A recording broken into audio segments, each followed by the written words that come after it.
Boa noite mais uma vez para todos aqueles que eu já tinha cumprimentado, para quem chegou depois, um grande prazer estar com vocês aqui hoje. Que bom que nos foi oportunizado este encontro.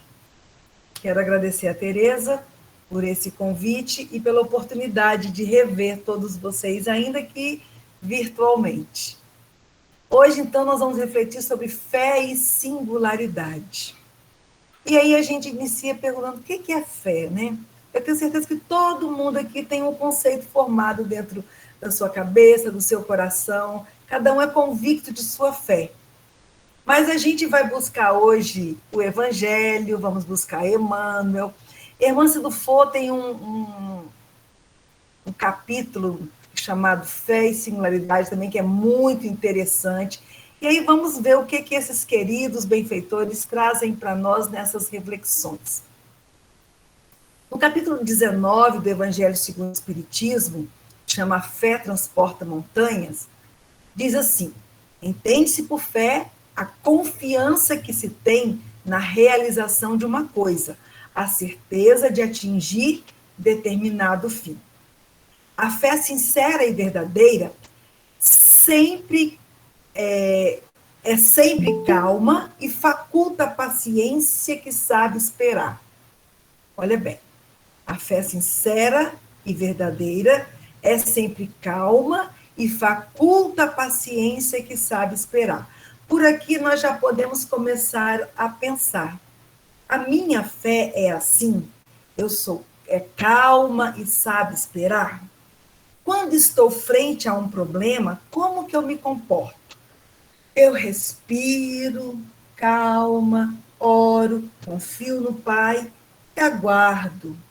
Ou eu me descabelo e entro em parafuso. Por que a gente tem que pensar nisso? Porque a fé vacilante, ela sente, a fé vacilante sente a sua própria fraqueza. É preciso não confundir aqui, diz Allan Kardec, fé com presunção, porque a verdadeira fé, ela se conjuga na humildade. A presunção é mais orgulho do que fé. Humildade é o que nos aproxima de Jesus. E o orgulho é o que nos afasta de Jesus. Está lá no Evangelho segundo o Espiritismo, Kardec deixou para nós. Então, vamos construindo aqui o nosso pensamento. Se a verdadeira fé conjuga com a humildade e ela nos aproxima de Jesus, eu preciso refletir. Será que a minha fé é uma fé verdadeira ou é uma fé vacilante? E nós precisamos pensar sobre isso. Ainda no Evangelho segundo o Espiritismo, Kardec nos convida a entender o que é fé raciocinada e fé cega. Muitas vezes, as pessoas vivem uma fé cega, acreditam em tudo que ouvem ou que veem. Se você perguntar, por que você acredita em Deus? Por que você crê em Jesus? A pessoa muitas vezes não sabe responder. Simplesmente ouviu dizer e acredita. Então, esta distinção entre fé cega e fé raciocinada é muito importante para entendermos que tipo de fé que nós alimentamos em nossas vidas. A fé raciocinada é um fenômeno psicológico e emocional. E é construído com base no desejo autêntico e perseverante de compreender o que nos cerca. Eu vou repetir isso. Fé raciocinada é um fenômeno psicológico e emocional construído com base no desejo autêntico e perseverante de compreender o que nos cerca. Ou seja, eu construí a minha fé, não me foi imposta, não me foi ditada. É uma conquista que somente é possível por meio da renovação do entendimento e da forma de sentir a vida. E esse conceito, ele precisa ficar muito bem entendido. Veja bem, fé raciocinada é uma conquista que somente é possível por meio da renovação do entendimento. Renovação do meu entendimento e da forma de sentir a vida. Quando alguém me fala alguma coisa ou me mostra uma situação, eu preciso refletir sobre aquilo. Não posso simplesmente acreditar em tudo que me dizem. E aí nós precisamos pensar: o que eu entendo como vida? O que eu entendo como fé? Como perseverança naquilo que me cerca? É muito comum a gente vai tocando a nossa vida, vamos levando, e a gente não para pensar, para raciocinar. Então, esse conceito que Kardec nos traz, ele é fundamental para que a gente tenha uma percepção mais ampliada, para que eu verdadeiramente possa dizer: não, a minha fé é raciocinada, a minha fé não é vacilante. E Kardec completa dizendo que a fé necessita de uma base que é a inteligência perfeita daquilo em que se deve crer. E para crer, diz ele ainda, não basta ver, é preciso, sobretudo, compreender. A fé que não compreende é cega, acredita em tudo que vê ou ouve. Então, isso que eu trouxe aqui é um resumo do que é fé. Para crer, não basta ver, é preciso compreender. Isso é um resumo de fé. Mas o que é singularidade, já que o nosso tema hoje é fé e singularidade? Ora, gente, o que é singular é porque não é plural, né? Isso aí está muito óbvio. O plural é um coletivo, são várias pessoas, vários pensamentos. A singularidade sou eu no singular, eu na minha individualidade, eu na minha particularidade. Então, opa, fé raciocinada e singularidade. Como assim? Quando nós deixamos de reciclar nosso mundo íntimo, porque é isso que é singular, quando eu deixo de reciclar no meu mundo íntimo, o mundo que é só meu, é comum eu me fixar em ideias e comportamentos que criam estilos invariáveis, repetitivos no modo de ser. Ou seja, eu não paro para olhar para dentro de mim, eu não reciclo meus conceitos, meus pensamentos, eu repito estilos, eu repito o meu modo de ser. Se eu não reciclo, se eu não repenso o meu modo de ser e de agir, eu vou repetindo, fixando em ideias pré-concebidas de tempos atrás e vou repetindo sem variar o meu estilo, o meu modo de ser. Muitas vezes, nós trazemos crenças de outros tempos ou de outras existências e nem mesmo sabemos por que nós acreditamos ou aceitamos. É assim que muitas crenças, preconceitos, hábitos, condutas, chavões verbais e tradições são mantidos parados, estacionados no tempo por nós mesmos, em razão de nossa forma de entendimento racional. Porque a gente tem preguiça de pensar, a gente tem preguiça de se questionar, de questionar ao outro. Essa forma de entendimento racional, ela vem das experiências que nós vivemos ou da educação que recebemos desde o berço. E isso tanto pode ser nesta existência, como em existências anteriores. Vou clarear mais um pouquinho. A todo esse conjunto de valores que nós temos, nós damos o nome de certezas emocionais. Ou seja, as referências da vida, da alma, no campo de sua movimentação, é chamado de certezas emocionais. Então, o meu conjunto de valores, Aquilo que eu tenho como valores são as minhas certezas emocionais. Eu, enquanto uma alma, onde eu transito, onde eu me movimento, são as minhas referências de vida. Através dessas certezas emocionais, eu, o ser singular, o ser individual, eu crio, eu trabalho e respiro, absorvo e expresso a minha personalidade. A questão é que os elementos da singularidade de uma pessoa trazem marcas de experiências históricas e coletiva, e nem sempre foram construídas por mim aqui, sozinha no meu repensar. Por isso que a fé raciocinada diz assim: pensa, recria, constrói o seu pensamento, desmobiliza o que você não tem certeza, e às vezes até o que você tem certeza. Os elementos da singularidade, os meus elementos individuais, trazem marcas das minhas experiências históricas, seja nessa existência, seja no acúmulo das minhas várias existências.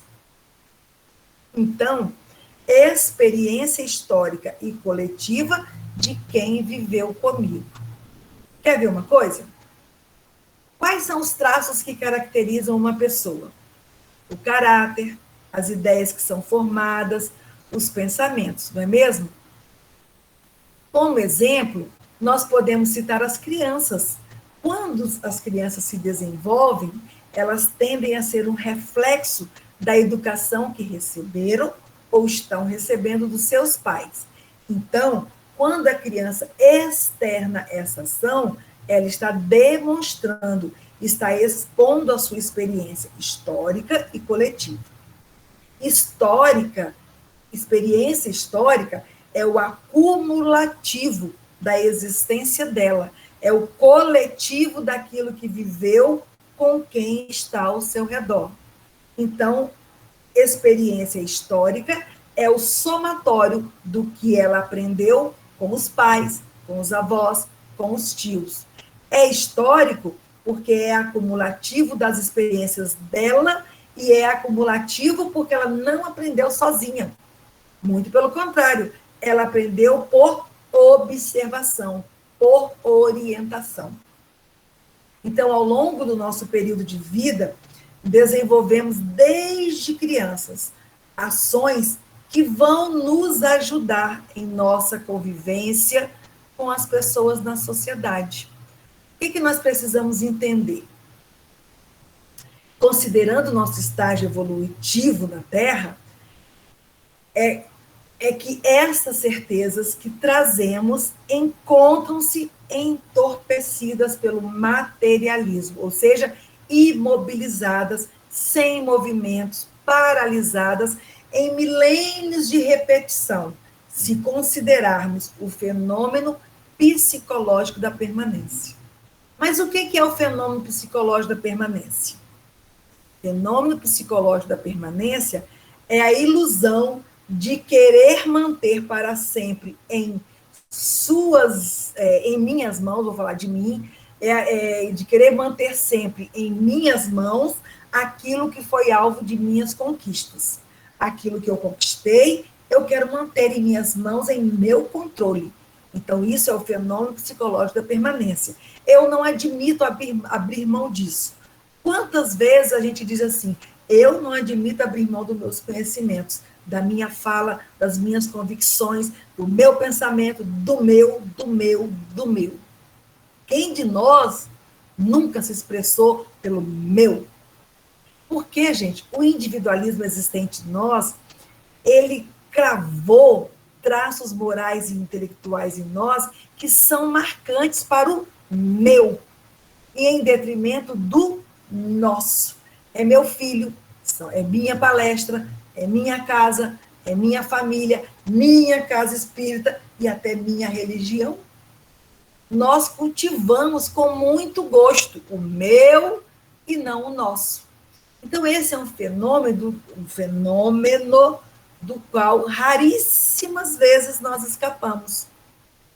Infelizmente, esse fenômeno conduziu muitos de nós que declaramos possuir uma fé raciocinada uma fé distante do dogmatismo, nos conduziu para uma postura de paralisia do raciocínio em muitas questões. E o que a gente precisa? Necessitamos urgente de coragem para desapegar dessa paralisia do raciocínio e reconstruir pela oxigenação de nossas ideias e conceitos. E não aquilo que nos foi trazido por alguém. Nós devemos ouvir e aprender, mas nós temos que reconstruir os nossos conceitos. Por quê? Olha que interessante. Por que a gente precisa fazer isso? Estou falando de singularidade e de fé raciocinada. E nós estamos dentro da doutrina espírita. Então, vamos pensar aqui. O fato de a doutrina espírita ensinar a ter fé raciocinada não quer dizer que eu tenha fé raciocinada. O fato da doutrina espírita ensinar que fora da caridade não há salvação não quer dizer que eu seja uma pessoa caridosa. Então, a doutrina espírita fala, fé raciocinada ensina tudo. E eu iniciei falando de fé raciocinada e fé vacilante. Mas eu os convidei a uma reflexão. Como é a minha fé? A doutrina me ensina. Isso não quer dizer que eu já tenha desenvolvido uma fé raciocinada. Porque tem os meus históricos e acumulativos do que eu aprendi desde o berço, do que era uma fé, do que era uma crença em Deus. Tudo isso está aqui dentro de mim. Se eu não raciocino sobre essa fé, se eu não construo essa reflexão, esse entendimento, então eu estarei simplesmente repetindo o que eu li, por exemplo, no Evangelho ou no Livro dos Espíritos, ou o que alguém me disse numa palestra ou dentro da casa espírita, sei lá. Ou seja, eu estarei exercendo o entorpecimento do pensamento mais uma vez. Por quê, gente? Porque eu aprendi por acúmulo. Eu estou repetindo a minha singularidade por um histórico do que eu construí, do que foi construído comigo e com quem conviveu comigo ao longo da minha vida, e por uma coletividade, quem fez parte da minha vida. Não foi construção minha. Se eu não raciocinei, se eu não questionei, se eu não construí a reflexão, eu estou simplesmente repetindo o que a doutrina diz. Por isso que o fato da doutrina ensinar a ter fé raciocinada não quer dizer que eu tenha fé raciocinada. É estranho, mas é a realidade. Vamos analisar juntos aqui uma velha e costumeira forma que nós temos quando nós vamos analisar o outro. Como nós gostamos de nos debruçar sobre o outro. Nos temas da vida moral de alguém, em torno da mensagem de Jesus, nós temos sempre frases que provam o entorpecimento do pensamento. Quer ver? Já perceberam com que frequência que nós empregamos as frases que eu vou dizer agora, quando acontece alguma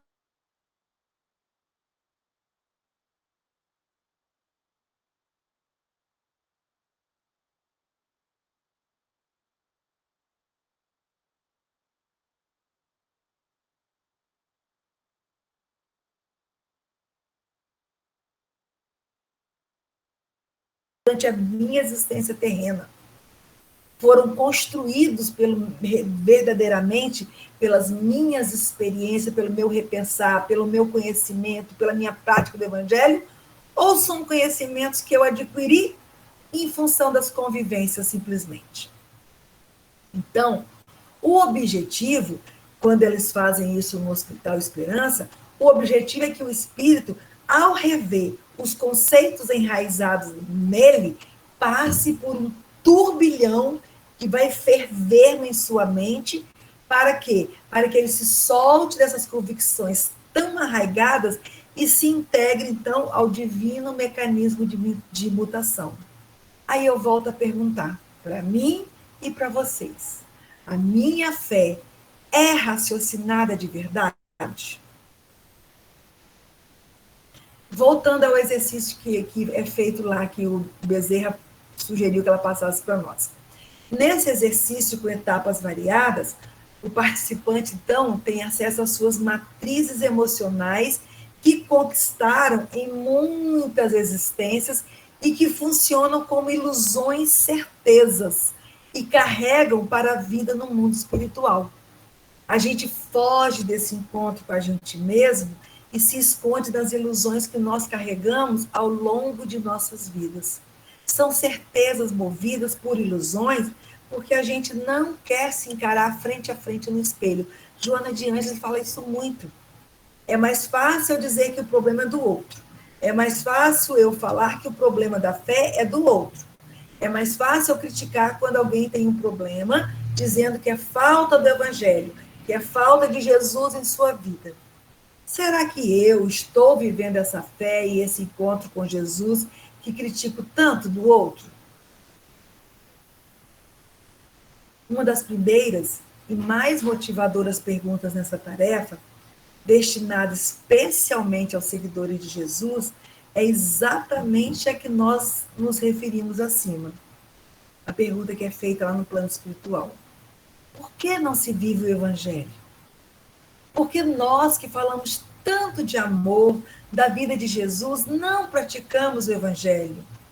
Por que nós, gente, não exercitamos o que aprendemos com o Cristo Jesus? Quando surge uma dificuldade, nós desestabilizamos, nós trememos na base. Cadê Jesus nessa hora? Jesus foi embora? Nos abandonou? Cadê a nossa fé nessa hora? O problema não está em Jesus e nem no outro. O problema está em nós.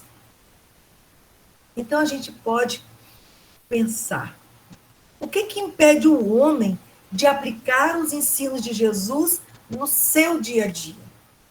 O que nos impede de aplicar os ensinos de Jesus em nosso dia a dia?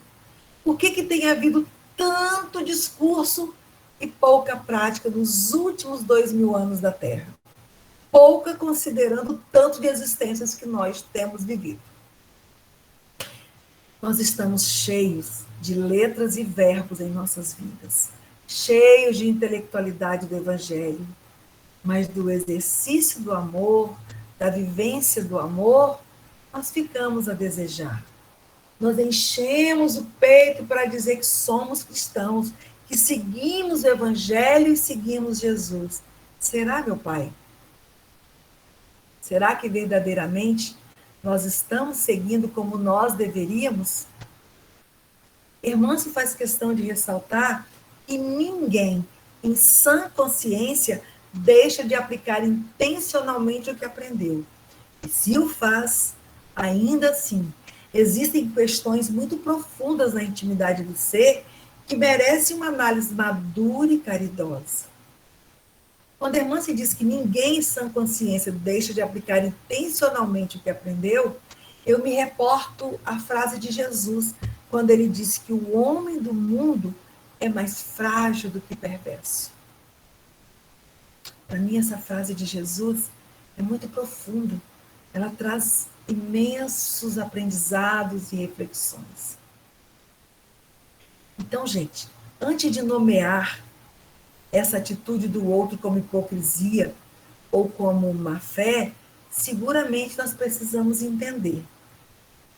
Eu não deixei de aplicar intencionalmente, ou se ainda assim o fiz, existem questões dentro de mim que merecem uma análise madura e caridosa. Eu só não tenho o direito de dizer que o outro estudou tanto e não aplicou o evangelho na vida dele. Mas, infelizmente, a gente fala isso muito. Muito.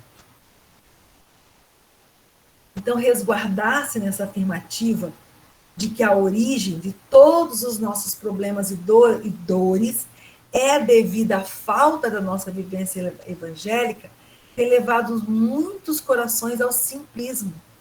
A gente justifica como falta do evangelho e acaba incentivando o esclarecimento superficial com cunho religiosista. enquanto a gente não buscar entender a si próprio, a fazer a mudança que nós precisamos, nós vamos continuar simplificando as nossas vidas para não exercer as mudanças necessárias que nós precisamos. De verdade, se eu exercitasse aquilo que Jesus nos ensinou, se eu praticasse em todos os lugares que eu vou, na minha vida particular, na sociedade, no trabalho, na vida religiosa, onde quer que seja, se eu praticasse, seguramente minha vida seria mais tranquila, seria diferente. Porque nós temos fundamentos bastante sensatos no Espiritismo para estabelecer pontes com todos os ramos da ciência e da filosofia, de forma que a gente possa dilatar nossos olhares sobre essas indagações. Indagações essas que poderão ampliar horizontes na construção da fé raciocinada. Isso é muito importante, porque a construção de um homem novo exige que eu tenha lucidez intelectual sobre as causas da minha atitude.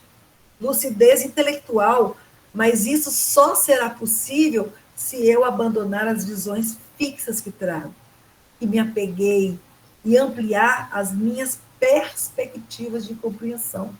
Então, eu preciso desapegar das velhas visões, dos velhos apegos que tenho aqui, emaranhados em mim.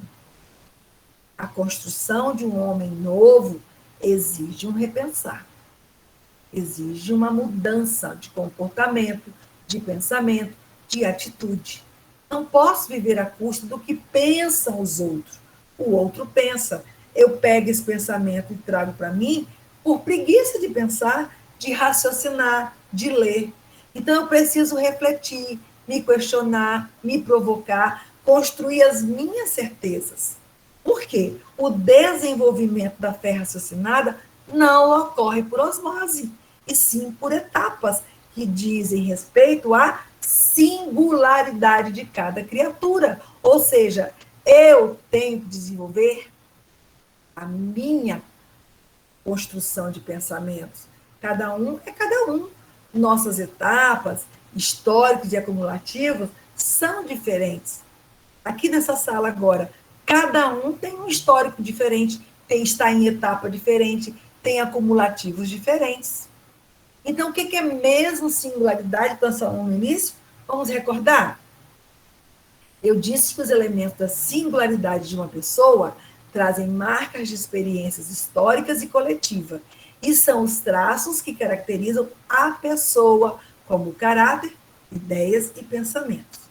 Então, ao me esforçar para deixar o homem velho, para transformar o homem velho num homem novo, eu desenvolvo um homem novo que não tem preguiça de pensar, que não acredita em tudo que dizem, que questiona para aprender, que questiona para entender, que me questiona, que se questiona por que acredita em Deus, por que acredita em Jesus. Então, eu preciso observar se eu estou desenvolvendo ideias e pensamentos próprios. Por serem desenvolvidos por mim, ficarão mais fortes e internalizados, diferentes de quando eu passei a acreditar porque alguém me disse, como se eu estivesse colando de alguém para uma prova na escola. Ô, gente, na fé e no amor ao Cristo, não dá para colar do outro, não. Eu preciso desenvolver esse amor aqui dentro de mim. Quando nós fazemos isso, nós estamos desenvolvendo a solidificação da fé raciocinante. Por que fé raciocinante? É raciocinante porque eu raciocinei, eu construí, eu questionei.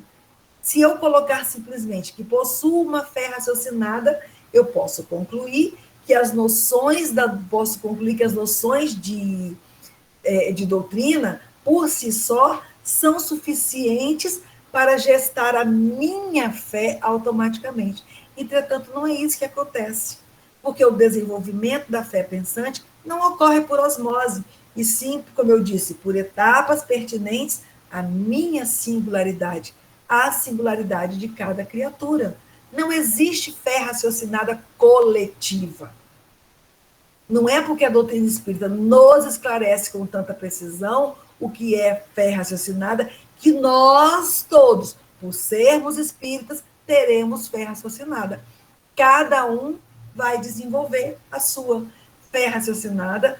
Como eu disse, é um fenômeno psicológico e emocional construído a partir do desejo autêntico e perseverante de compreender o que nos cerca.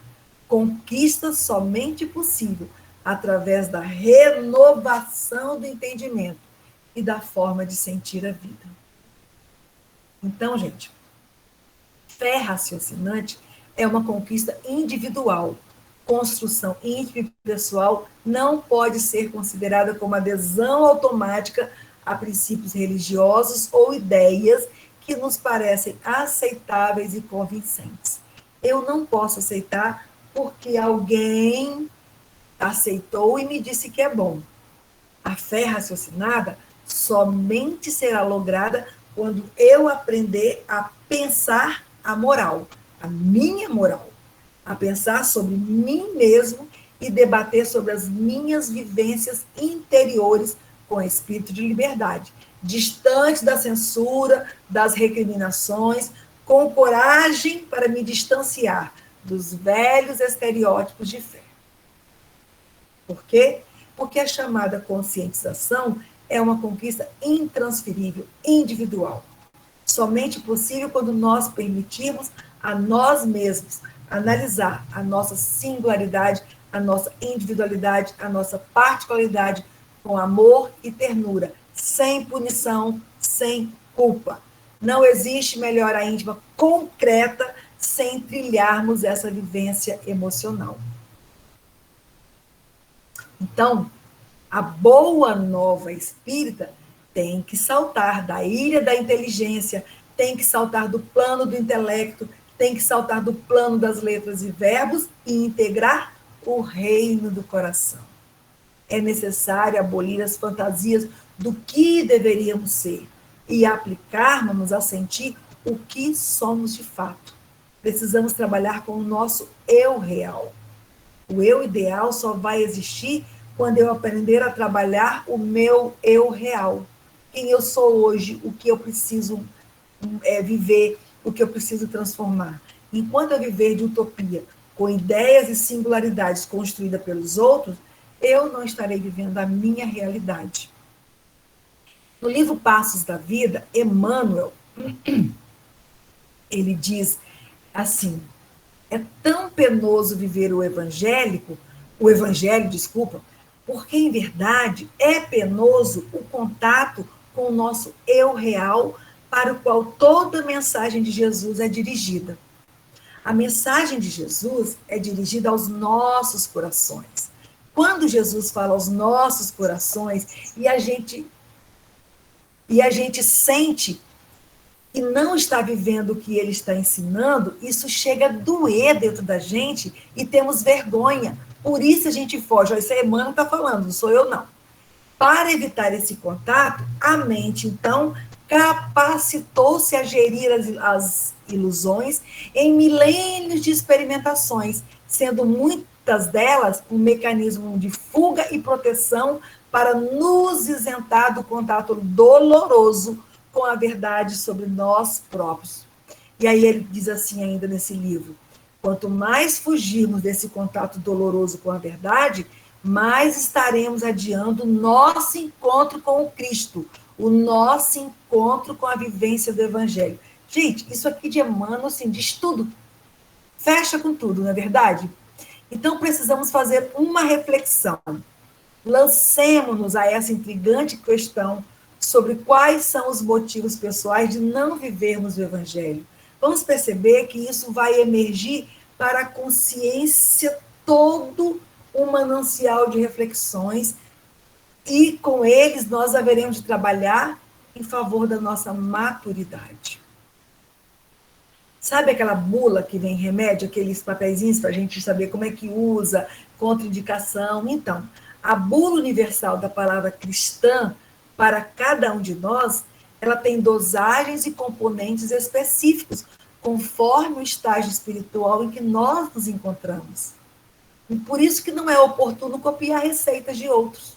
Não dá para copiar receita. A singularidade é fundamento determinante da forma e da intensidade com que nos apropriaremos individualmente da vivência cristã. Nessa perspectiva, incluem-se as razões pelas quais nem sempre fazemos aquilo que nós pregamos. O que nós precisamos? Nos reavaliar, rever essa singularidade que há em cada um de nós. A singularidade que há em nós hoje é a falta do raciocínio em torno do amor e do Evangelho de Jesus. Esta é a construção do homem novo. O homem novo é aquele que sabe raciocinar em torno dessas questões com o Cristo. Pensemos nisso. Eu e Jesus. Qual é a relação que temos aqui? Eu e o amor do Cristo. Eu e o Evangelho. A partir dessas reflexões, eu posso construir uma nova reflexão, uma nova pessoa. E aí, eu quero encerrar com uma oração, é uma oração, né, de Francisco de Assis, que está no livro Francisco de Assis, ditado por Miramês. Esse livro, não sei se vocês conseguem ver. Não dá para ver, né? É Francisco de Assis, ditado pelo Espírito Miramês, e João Nunes Maia, que psicografou. Francisco de Assis estava certa feita com seus discípulos, e cada um perguntava alguma coisa. Pai Francisco, como ele era chamado, o que é o amor, o que é a educação? Cada um tinha uma dúvida. E aí Frei Morico, que era famoso, conhecido pela sua alegria, ele falou, Pai Francisco, o que é fé? E aí Francisco de Assis disse assim, fé é a substância das coisas pensadas, conforme nos ensina o grande convertido de Damasco. Essa fé avança em todos os sentidos e sustenta a vida em todas as demandas dos homens e dos anjos. A fé é, pois... Onde não existe fé, não pode existir vida. O produto da fé é o milagre da vida. A própria felicidade depende da fé, da sua presença marcante e sutil. A fé é, pois, uma força do coração que atrai aquilo que firmemente queremos, sendo infinito o seu campo de ação. O ser humano, olha que lindo isso, o ser humano é o que sua fé determina. Se estás triste, busca de novo o seu íntimo e verás o que escapuliu sorrateiramente. Se sentes por momentos que seja ódio de alguém, certamente que a tua fé faltou. Se falas mal de alguém, é certo que a fé não se fez presente em seu coração. Se esqueces o amor ao próximo, é pois a fé que te faltou nas entranhas do ser. Se fostes heredado pela ignorância, desfazendo-se das qualidades alheias, podes verificar que a tua fé está escondida nas dobras do ciúme. Se não respeita os direitos alheios, certo é que esquecestes a fé. Se tu deixas passar despercebida a caridade, o que dizer da fé? Se não te lembrastes do amor nessas feições mais simples da vida, é porque te faltou a presença da fé. A fé é verdadeiramente a substância das coisas pensadas, e essas coisas pensadas, para representarem a fé, haverão de ser selecionadas pela presença do Evangelho, porque somente ele sabe dar rumos à fé pura, à fé cristã, à fé de que tanto falava Jesus e que repetiam todos os seus discípulos. Agradeço, gente, pela oportunidade de fazer essa reflexão para mim e trazer com vocês para vocês. Agradeço de coração e que Jesus esteja sempre com todos nós neste momento. Um grande abraço, paz e luz a todos. Muito obrigada, Marli. Realmente que possamos, né, dessa noite em diante, reavaliar a nossa fé e a nossa singularidade e nos esforçarmos para vivenciar da melhor maneira possível a cada dia. Queremos lembrar aos nossos companheiros da Casa do Chico que nossas atividades, terça-feira, Livro dos Espíritos, quarta-feira, Evangelho segundo o Espiritismo, e na sexta, o Sinal Verde, o estudo do Sinal Verde, estão acontecendo de maneira online, pelo aplicativo do Google Meet, todas às 19h30, e aos domingos nós temos o prazer e a honra de dividir com o Centro Espírita Antônio de Pádua essa atividade de palestra, né? A semana que vem, quem irá nos falar vai ser Nando Cordel. O tema será, aguarde um momento, paz e música, né? A gente vai fazer o cartaz de divulgação, vou passar para vocês, e espero poder contar com a presença de todos vocês e que vocês nos ajudem a divulgar, tá bom? Os eventos, as atividades da casa do Centro Espírita Antônio de Pádua também estão acontecendo de maneira online, não é isso, Fábio? Isso mesmo, Tereza. Boa noite, Marli. O Antônio de Pádua segue com as suas atividades online, por enquanto, e especialmente os estudos.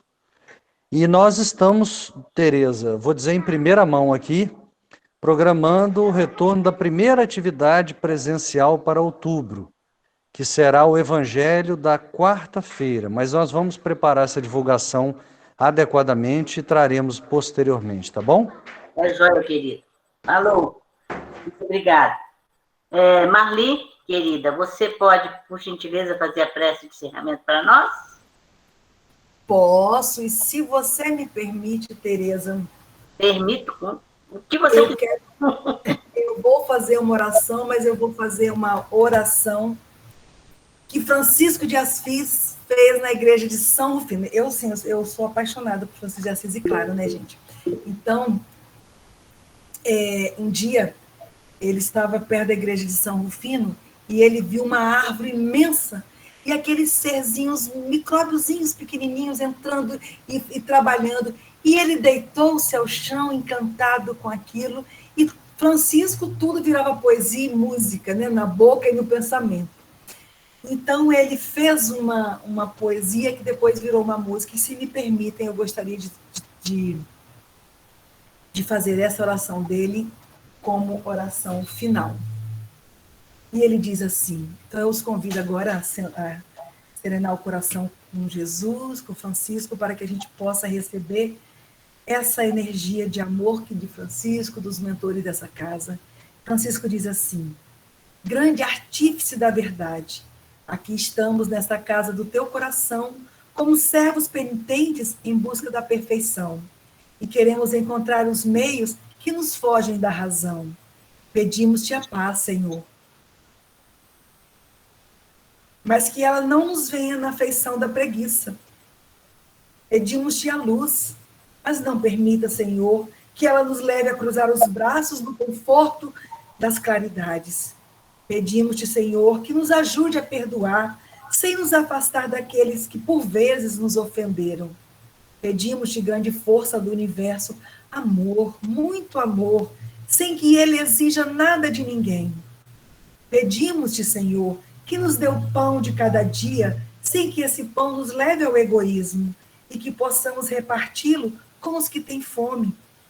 Pedimos-te, Senhor, consolação, porém que nos ajude também a consolar os tristes e os desesperados todos os dias. Pedimos-te, meu Deus, Deus nosso, que a saúde se instale em nós, mas que não nos esqueçamos de ajudar os enfermos. Pedimos-te, Senhor, o teto, mas ajuda-nos a abrir as nossas portas aos desabrigados. Pedimos-te a tua companhia permanentemente. Todavia, ajuda-nos a acompanhar os deserdados, os órfãos, os atormentados, os viciados, os criminosos, os leprosos, os famintos da tua luz, porque sabemos que sem esse convívio de nada nos valerá pedir-te o que almejamos. Jesus, abençoa a nossa razão e clareia os nossos sentimentos no afã de sentirmos a luz da verdade e multiplicá-la pela presença dos nossos exemplos. Maria Santíssima, seja a nossa luz para que o amor brilhe dentro de nós como o sol da nossa vida. Abençoa-nos a todos, os nossos familiares, a humanidade inteira, os pássaros, os peixes, os animais e a terra em que vivemos. E que assim seja. Graças a Deus. Graças a Deus. Que assim seja. Desejamos a todos os amigos, companheiros de jornada evolutiva, excelente noite, restinho de noite, e uma semana de muita saúde e paz para todos nós.